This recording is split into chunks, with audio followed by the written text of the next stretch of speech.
Olá galera, tudo bom com vocês? Vamos bater um papo, vou aproveitar esse domingo calmo, sossegado e quente para bater um papo com vocês e falar sobre algumas coisas que eu tenho falado lá no meu Facebook, mas que é bom a gente expor em vídeo também aqui no meu canal. Bom, nós eleitores do Ciro Gomes, nós devemos comemorar a condenação do Lula? Você comemorou a condenação do Lula? Você que não é petista, obviamente, né? Eleitores do Ciro Gomes. A leitura que eu tenho dessa condenação, ela não dá margem nem para lamento, nem para comemoração. Primeiro porque nós estamos vivendo uma fase no Brasil que não tem espaço para comemorar absolutamente nada do que está acontecendo. E segundo porque a condenação do Lula veio aí a reboque de uma investigação, primeiramente de um golpe, obviamente, um golpe, que foi o golpe contra o governo Dilma, e de uma investigação eivada de interesses dos Estados Unidos, que no seu nascedouro teve ali as espionagens da NSA e tem o seu protagonista, o juiz Sérgio Moro, viajando para os Estados Unidos sempre, prestando contas para os estadunidenses, para o Departamento de Justiça dos Estados Unidos, viagem paga pelo Departamento de Estado dos Estados Unidos. Então a gente sabe que esse processo todo que levou à condenação do Lula está então contaminado por interesses exógenos que não são dignos de nenhuma comemoração, que não implicam em algo bom para o desenvolvimento do Brasil, para o fim da corrupção, etc. e tal. Não devemos comemorar só por isso, nós já não devemos comemorar. E nós também não devemos comemorar porque é uma condenação muito falha, não tem provas cabais, provas muito frágeis, e eu acho que qualquer pessoa, ela tem que passar por uma investigação e depois ser condenado ou não, que seja mais séria, que não esteja em torno de interesses políticos. Embora eu julgo que o interesse político e a política vem de ambos os lados, ou seja, tanto o Lula quanto a parte que o acusa e julga estaria aí fazendo política. Por fim, tudo é política nesse país, né? Mas eu acho que não tá legal. Na minha opinião, eu não comemorei, a condenação do ex-presidente Lula, e acho, se pudesse dar um conselho para vocês, eleitores do Ciro Gomes, não comemorem também, porque está aí mergulhado, embebido em interesses que não são exatamente aquilo que a gente deva comemorar. Isso favorece o Ciro Gomes? Eu creio que não, porque seria favorável ao Ciro Gomes se o PT fizesse uma aliança com o Ciro Gomes, se o Lula renunciasse à disputa para a presidência do Brasil. Então isso seria muito proveitoso para o Ciro Gomes. Mas nessas circunstâncias de condenação, até porque essa condenação não impede o Lula de concorrer à eleição, né? A própria presidente do partido, Gleisi Hoffmann, já afirmou isso, e o presidente Lula mesmo, em pleno palanque pós-condenação, disse que vai disputar sim as eleições. Isso é muito ruim porque vai se encaixar, vai ao encontro daquilo que eu tenho dito da ingovernabilidade. Ele vai vencer, possivelmente, porque é o candidato aí mais cotado, e eles vão tentar, né, obstá-lo de governar, devido a todo esse retrospecto de investigação e tudo isso que por fim culminou a condenação. Eles vão obstar o ex-presidente e então ser presidente da República, e a gente vai acabar aí numa atmosfera de ingovernabilidade e o país parado novamente para se inserir no cenário geopolítico, que nós vamos ter aí grandes mudanças, como já disse no meu vídeo passado. Não há então o que comemorar, gente. Não há mesmo o que comemorar. Mas também não há o que se lamentar, porque eu acho que, de certo modo, o PT merece um pouco tudo isso que está acontecendo. Um pouco não, merece muito, né? Porque se o Lula e a Dilma tivessem feito reformas estruturais e tirassem um pouco do poder da Rede Globo, isso não teria acontecido. E a gente sabe que a Rede Globo é quem protagonizou, quem veiculou, quem propagou todo o espetáculo da investigação Lava Jato, do julgamento do Lula, é quem colocou o Moro num pedestal, e a Rede Globo no Brasil, ela está aqui mesmo para fazer aquilo que o Império do Norte manda desde sempre. Ela foi criada para isso, para ter acesso direto ao povo brasileiro, à mente do povo brasileiro. Sem Rede Globo não teria golpe, sem Rede Globo não teria o soft power dos Estados Unidos no Brasil.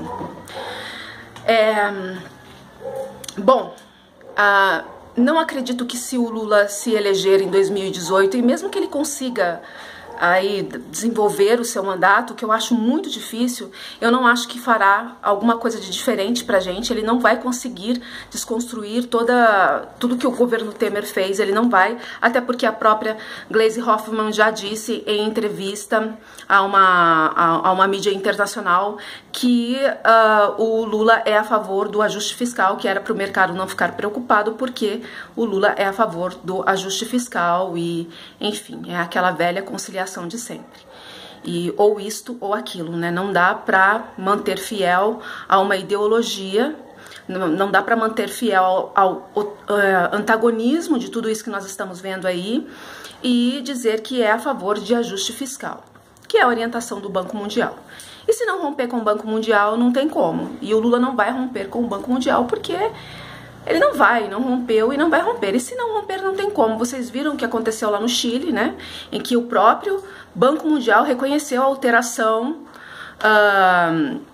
nos dados do ranking de competitividade do Chile, e isso culminou que a direita subiu ao poder, derrotou o candidato da esquerda, porque a presidente anterior era da esquerda. E, enfim, depois reconheceu como se nada tivesse acontecido, como se fosse assim... É muita petulância, sabe? Esses instrumentos de pressão dos Estados Unidos, eles agem descaradamente nos países subdesenvolvidos. E são esses instrumentos que viabilizam o colonialismo, o próprio soft power dos Estados Unidos, também a intervenção econômica. E o petista, fala pra mim, assim, olha nos meus olhos e diga. Eu tenho um problema, eu nunca olho pra câmera, né? Eu sempre olho. Mas olha nos meus olhos e diga, você acredita que realmente o Lula fará a diferença? Você realmente acredita nisso? Eu não estou, assim, me referindo ao caráter moral do Lula, eu nem entro nesse quesito. Eu acho que o sistema utiliza o Lula até a revelia do próprio Lula, tá? Não tenho nenhuma birra com a figura do presidente Lula. Eu só acho que há toda uma estrutura que está criando, que está construindo um mártir e o vilão numa única pessoa. E eles estão usando isso contra a gente, de N formas.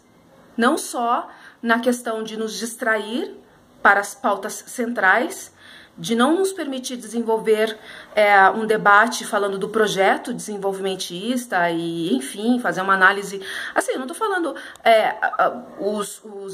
os economistas, os políticos, eu tô falando a gente, povão, entendeu? Que aí debate na rede social e conversa e fala. Isso é para nos distrair, porque nós temos uma grande força, até porque, até então, a gente vive numa democracia representativa. Então, eu acho que essa construção de uma figura de mártir e de vilão, ou seja, de amor e ódio, é muito benéfico para eles. Eles utilizam isso tanto para distrair quanto para a ingovernabilidade, se caso o presidente Lula realmente for reeleito. For eleito novamente, não reeleito, mas eleito novamente presidente, já que ele já foi por 2 mandatos nosso presidente da República. E, bom, eu gostaria então que as pessoas entendessem que eu não tenho birra nenhuma do presidente Lula. Eu não comemorei a condenação, eu não queria que ele fosse condenado, estou sendo muito coerente ao meu discurso passado. Mas eu não quero que ele seja nosso presidente por questões objetivas, por pragmatismo mesmo, sabe? É lógico que a figura do Lula inspira uma grande solidariedade, porque ele está sendo perseguido, porque, enfim, há muita injustiça envolvida nessa condenação do Lula. E, de certo modo, tudo isso que está acontecendo com o Lula acontece com o pobre nesse país, né? e por uma elite ainda, porque o Sérgio Moro, ele representa uma elite. E pior do que representar uma elite, se fosse ainda uma elite nacional, tudo bem. Ele representa uma elite internacional, ele é um preposto, ele é um funcionáriozinho barato do Departamento de Estado dos Estados Unidos. E isso é para quê? Para o nosso desenvolvimento enquanto nação? Obviamente que não. Então, eu não tenho nada contra o presidente Lula, não tenho nenhuma admiração por essa direita porca que está aí, tenho muito mais propinguidade à esquerda, à ideologia da esquerda, não aos militantes de esquerda, tá? Porque eu acho que a militância esquerdista, principalmente a militância petista, é muito incoerente, hipócrita e utilitária. Só utiliza aquilo que convém. Quando a gente chama a atenção para uma crítica, eles fogem, eles atacam e eles têm um comportamento muito parecido com a direita. Seria muito bom se vocês fizessem uma autocrítica. E quando eu digo vocês, agora... Ai...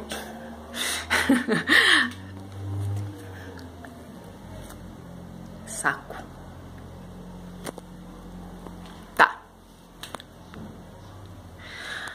Voltando. Quando eu digo vocês, eu tô me referindo agora à militância petista, aos petistas que me assistem, porque eu sei que vocês me assistem. E nós temos um caso de amor e ódio. Então eu tô chamando a atenção de vocês, assim, vamos tentar dialogar de uma forma mais fria, sabe? Porque lá nos comentários do meu outro vídeo, não vi isso não, tá? Não vi nenhum bom senso de vocês, só vi senso comum ali, senso comum. Pra me atacar, pra, enfim, dizer que eu tô fazendo coro aí à direita, e isso aí é mentira, tá? Isso é acusação furada de vocês. Porque eu me mantenho coerente, se vocês pegarem meus vídeos passados, eu mantenho a coerência, porque eu acho que quando a gente, não é compromisso com o erro não, é coerência, mesmo quando a gente erra, a gente tem que se retificar, mas embasado na coerência, e é o que eu tenho feito, tá? Eu não sou profetisa, eu não tô profetizando nada, eu só estou tentando descortinar e tentar aí